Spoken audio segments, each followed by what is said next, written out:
School Part 2. In Part 1, we showed 40 training games to develop attacking soccer. The choice is obvious for us, since a bold attacking strategy is the trademark of Dutch soccer. This means scoring goals, and you learn how to in training.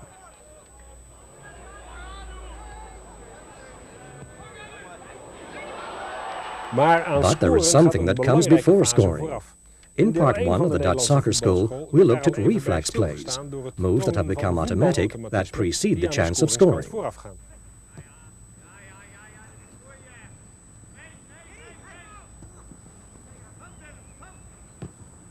The training games showed in Part 1 all started with possession in the opponent's half. In this second instruction video, we go one step further with these gameplays. The starting point is that the chance to score comes from the goalkeeper or the defense.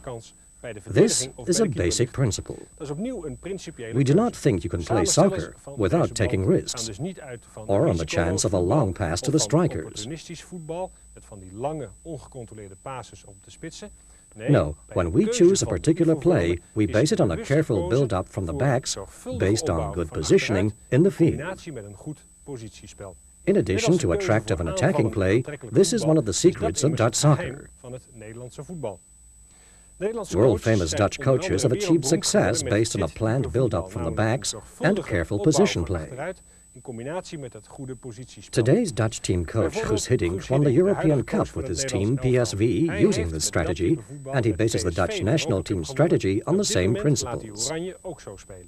The successes of Dutch soccer, and I'm talking here not only of the most recent period but also of the 70s, were no accident.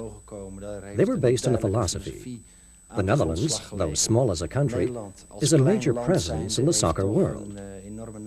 Because of the successes of the Dutch team and of clubs like Ajax, Feyenoord and PSV. It's important to remember that none of this happened by chance. It was based on the way in which Dutch people think about soccer, the way we play it, based on good, responsible coaching. That's the basis for the successes of the Dutch team in recent years.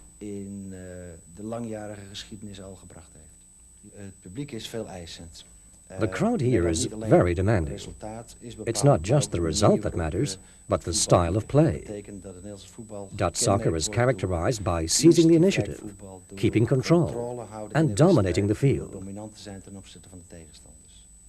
Gameplays that provide the right training for Dutch-style soccer are playing in position and set pieces.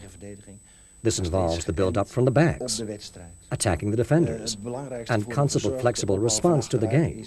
The motion aspect of the build-up begins with the goalkeeper. This is followed by good positioning as regards defense, the midfield, and the attack.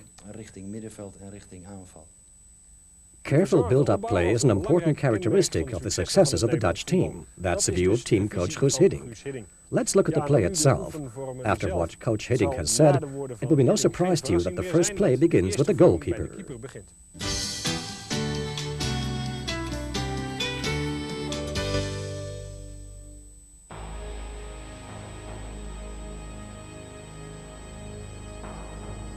The goalkeeper catches the ball after a shot, or after it has been played back to him. The object of this play is to provide training for the next move, a rapid build-up using a throw, a drop kick, or a pass along the ground. The goalkeeper has to kick or throw the ball back fast to one of the mini-goals on the other side.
When the goalkeeper has complete control of this play, the defense can be strengthened.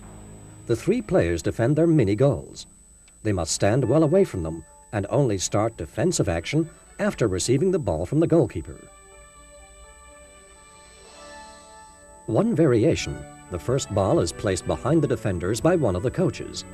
They must then in turn play the ball back to the goalkeeper. The objective of the exercise remains the same. The goalkeeper must score in one of the mini goals as quickly as possible.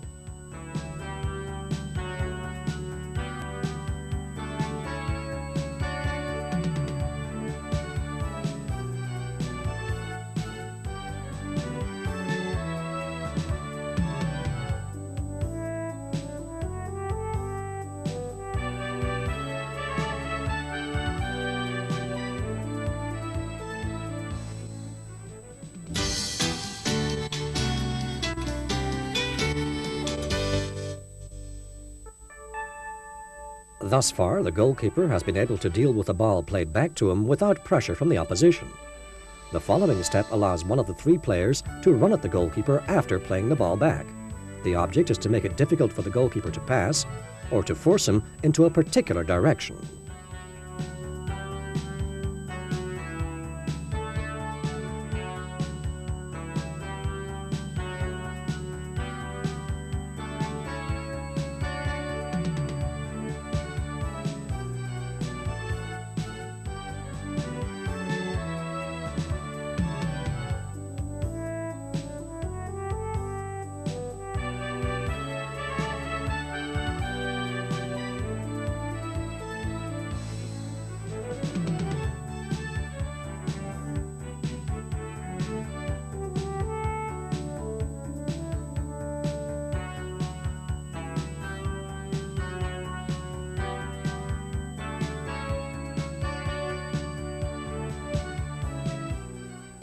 Pay attention to details. Players must aim at the goalkeeper's weak side or make him kick using his weak leg because his strong side is covered by another player.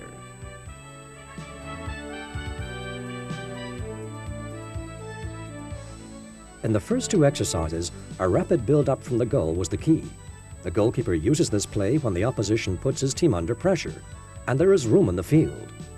When this is not the case, the goalkeeper chooses a slow build-up using his backs. The following exercises are very useful for this build-up.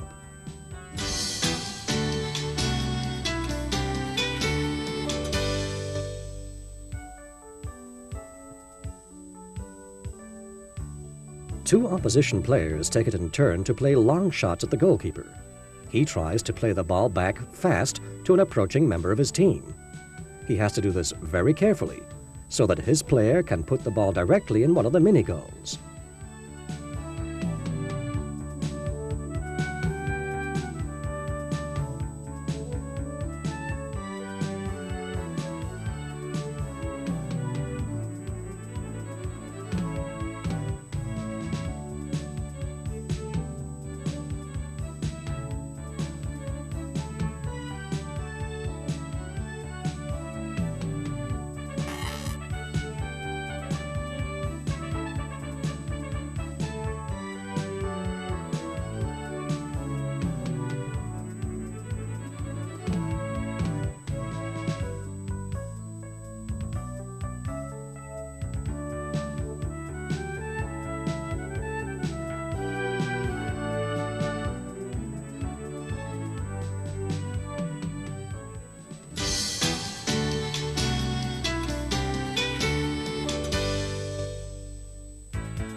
Now the coaches play a long ball behind the defense. A defender puts the player in possession under pressure. The goalkeeper then becomes the target. He can move the game to other unmarked defenders. This pass must allow these players to score directly in one of the mini goals.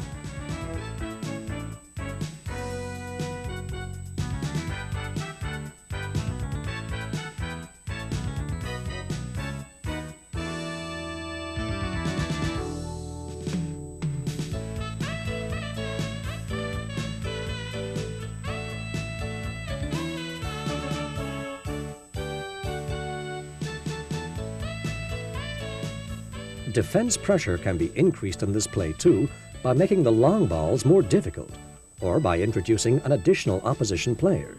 This reduces the goalkeeper's options.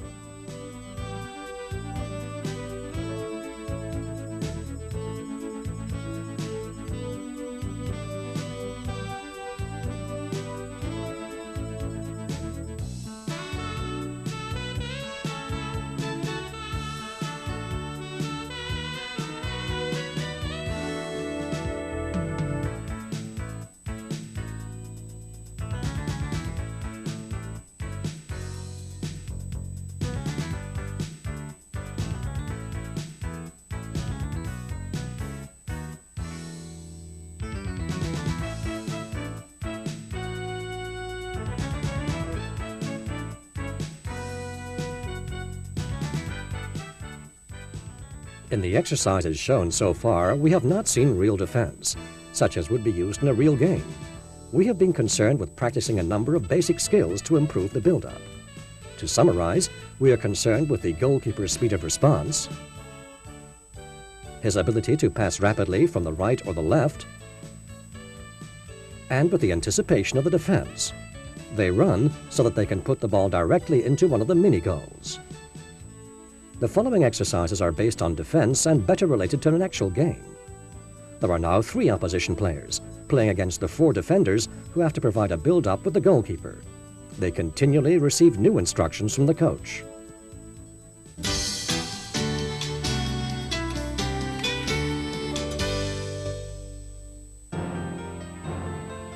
Four defenders have to build a play under pressure from 3 of the opposition. One of the coaches plays a long ball behind the defense. The opposition puts the pressure on. The defenders try, sometimes in cooperation with the goalkeeper, to use combinations to score in one of the mini-goals. The mini-goals can also be replaced by midfield players or attacking players who have to receive the ball. This play depends on the skill level of the group, the number of players available, and of course the objective of the training. When the midfielders or attackers receive the ball, the play structure is complete. The next moves, the attacking moves, were dealt with extensively in the first Dutch soccer school tape.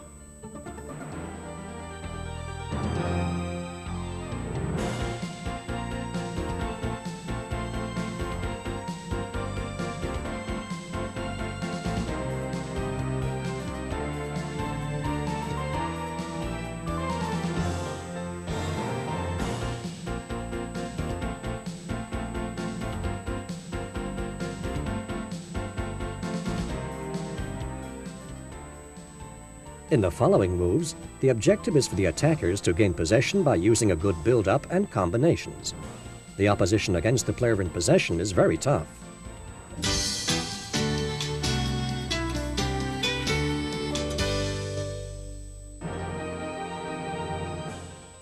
The 4 defenders try to build up a play under pressure from 3 defenders. They then try to pass the ball to the strikers.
The most important aspect of this exercise is that the direction taken by the opposition must force the defense to build their play on one side of the field.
The organization of this exercise remains the same. The defense is strengthened, and in building the play, the midfielders and attackers are included.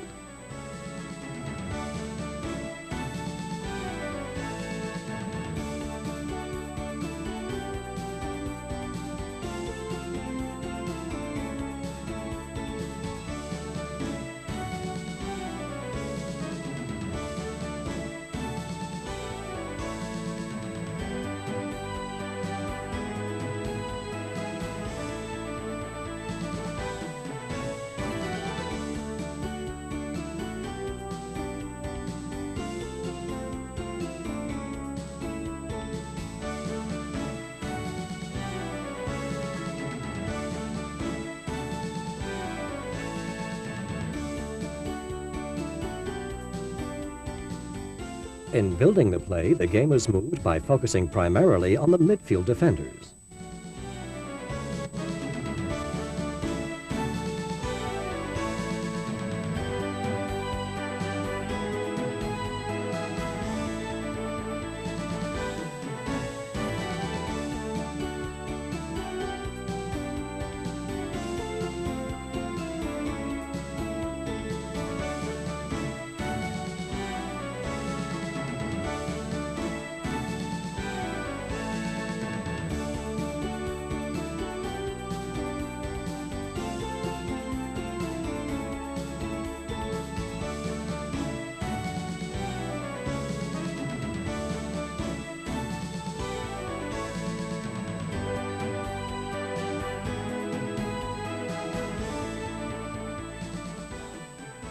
The same build-up, but now on the other side. Pay attention to the role of midfield defenders.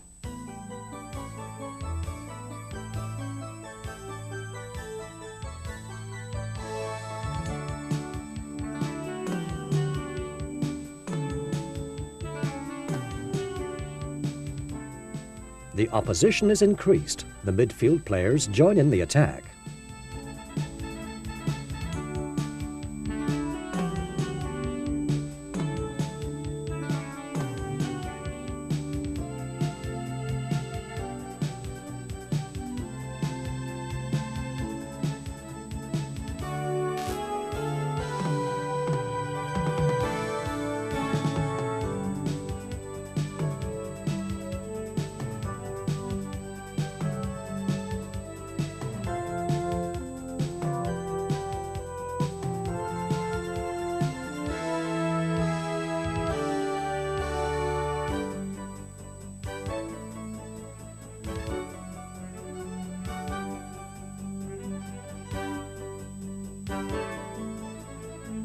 Now the opposition are instructed to break up the play as far as they can.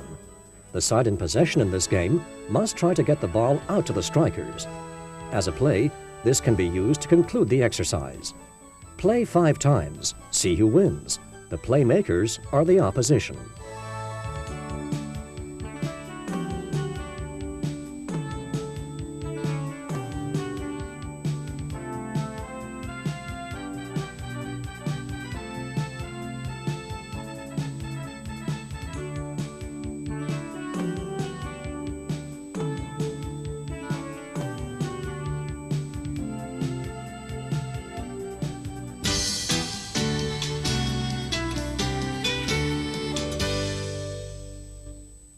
You can practice a good build-up by paying attention to groups and keeping in position on the field. This only really helps if the coach recognizes mistakes and is able to correct them. What does national team coach Guus Hiddink pay attention to when he coaches players in group and positional play? As a coach, practicing group and positional play, you pay attention to emphasize a good build-up from behind towards midfield and attack, which has to be converted into tactics. So you look at the directions that players can move in. You keep an eye on the unmarked man. In doing this, you keep your objective at the forefront all the time. The second part of this video looks at Hiddink's ideas in practice. So we'll be looking at group and positional play as a part of training with a careful build-up as the objective.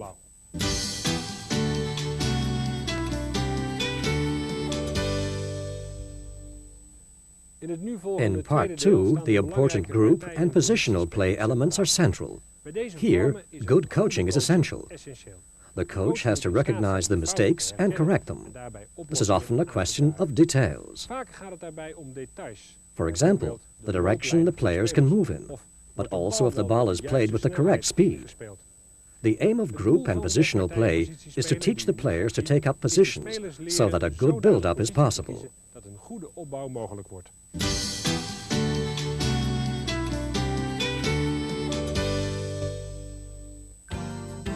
Position play 4 against 2 in a small space, where the playmakers have to pass to their striker who completes the play.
Again, position play 4 against 2 in a small area, but now one of the players completes the moves after the striker has missed the ball.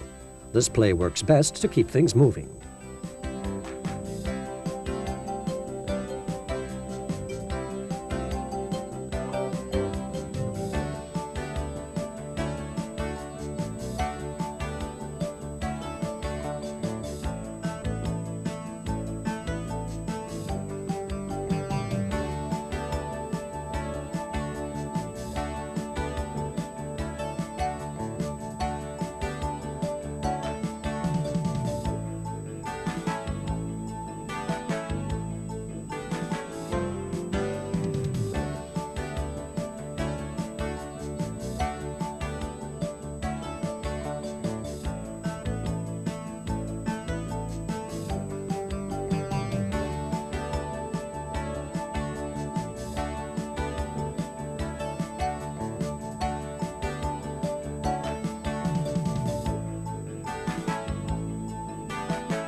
A defender gets the ball from the opposition who puts on the pressure.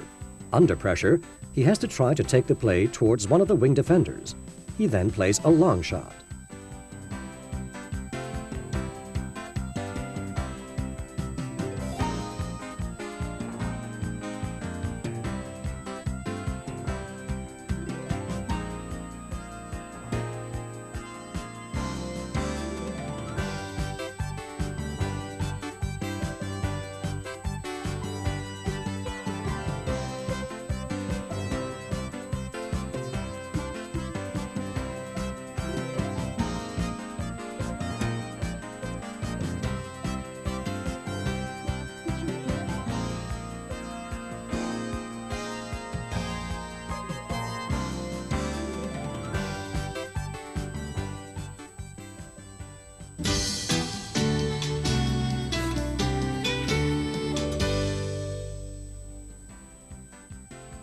The same play now against two opposition players.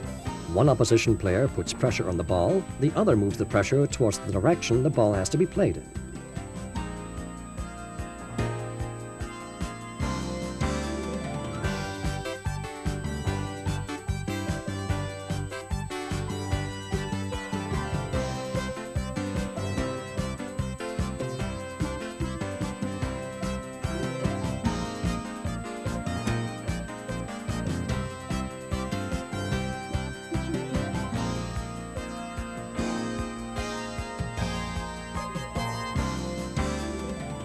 This can also be built up with finishing moves after the ball has been played down the sideline.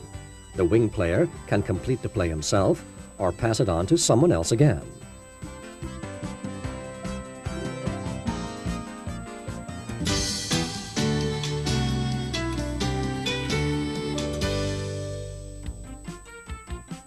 Position 4 against 2 with two players in the second box. The idea is to move the ball between the boxes and develop a new 4 against 2 position play.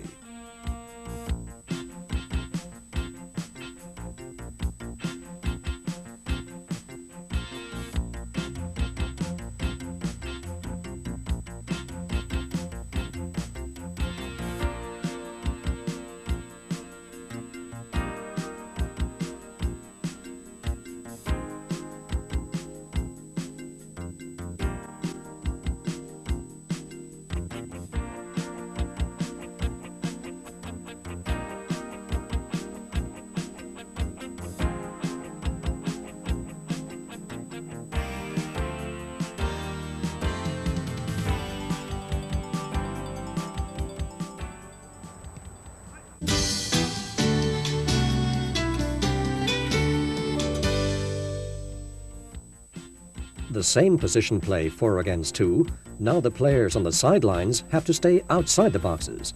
They also have to keep on changing sides.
A position play in 3 boxes. We start again with 4 against 2 in 1 box. The object is to get across to the other side with 3 players against 2. The player in the central box is only allowed to knock straight back. Most important in this position play is to get the right formation as quickly as possible. This is the diamond-shaped formation.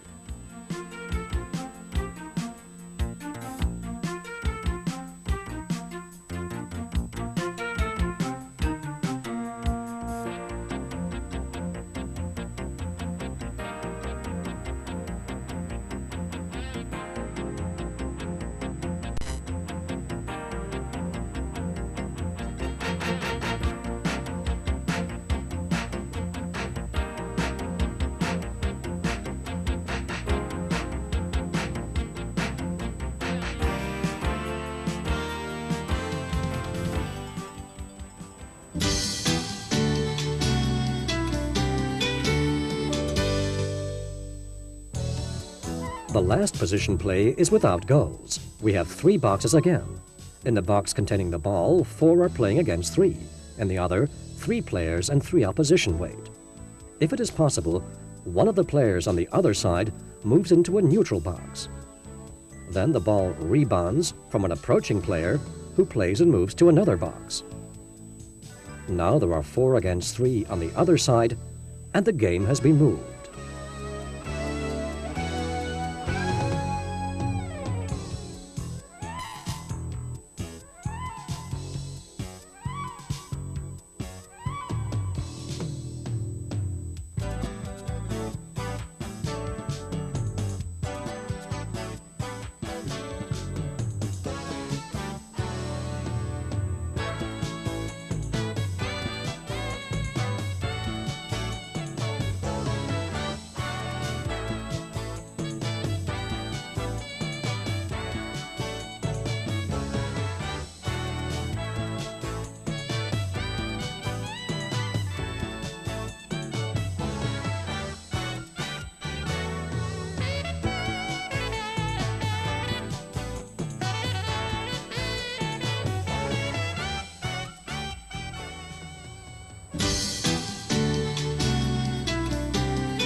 A group of 4 against 4 towards 2 large goals with goalkeepers.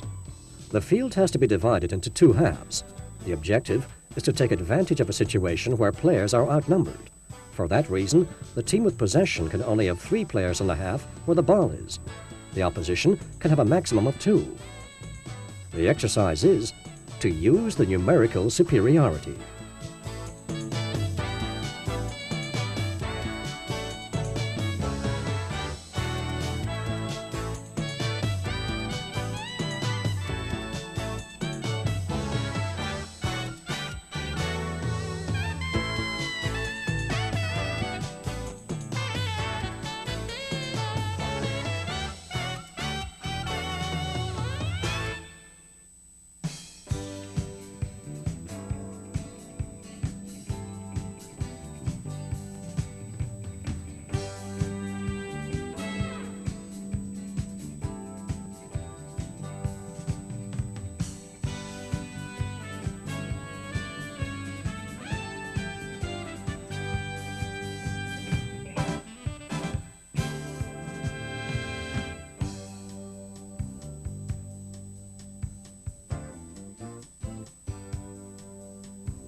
The same play can be done with more players, here 6 against 6.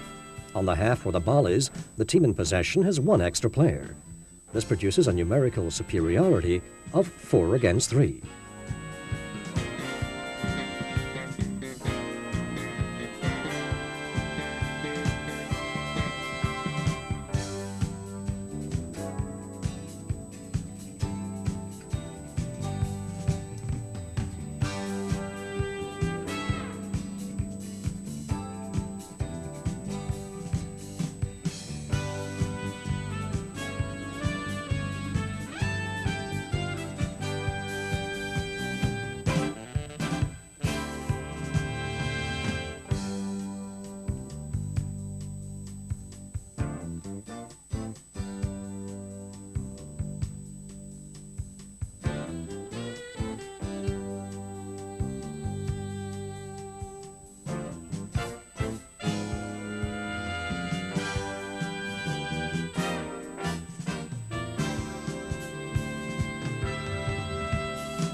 A group of 4 against 4 with 2 large goals, where in addition to goals on the goal line, there are 2 linesmen per team to throw in. Then, when in possession, you have 6 against 4 and the option of playing long shots.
The final play of this tape is a group of 7 against 7 at 2 large goals with goalkeepers.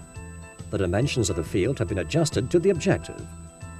The final plays are supposed to check what has been learned during training. For that reason, each starts with a new build-up from the goalkeeper.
The most important aspects for a coach in the build-up always have to do with time and space. Space must be used optimally. Players have to make the space as big as possible in all directions, in width, in depth, and in the direction of their own goalkeeper. The distances between the players must be such that they can play the ball cleanly to one another. Everyone has to participate, the goalkeeper too. The time in which this has to take place is, of course, also limited. The player's speed of action must be as fast as possible. The ball speed and position are very important for a highly paced game. The players have to choose their position very quickly. It's important that a cross pass is also a preparation for a long pass. The person with the most time and space can give the long pass.